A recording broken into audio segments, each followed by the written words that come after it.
Well, hey everybody. For May the 4th this year, R2 got a whole new set of dome lights to replace all of existing lights, and thought we'd show them off real quick. Let me go ahead and power him on. And you can see that that says R2D2 when it fires up. So we've got the front logic indicators or front logic displays, more closely emulating the color wheel from the original prop. The front PSI cycles red, blue, and kind of a red, blue stuck halfway between, but it kind of goes purple because of the diffuser. And then all three holo projectors, you may have noticed that was lit up. All three holo projectors, the one here, the one on the back, and the one up here on top, all light up.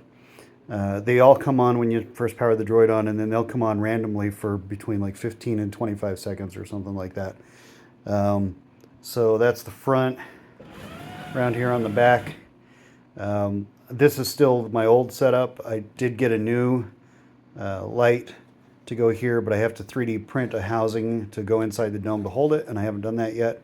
So this is still the old one here. And then the rear logic display here, again, closer emulating the color wheel from the original. You may or may not know or remember that I have been using old cell phones, old smartphones, just playing a video of these animations there, and it just never really popped. It was kind of flat, so the LEDs are much better. There's the rear holo projector on.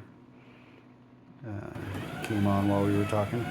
Anyway, these are called, now the front came on, these are called Astropixels. They're from a guy named Darren Paulson in the UK. They come ready to go. They're plug and play, no soldering or anything. Everything plugs together. And I'm really excited to have them at an event that's coming up on Friday. Anyway, that's it.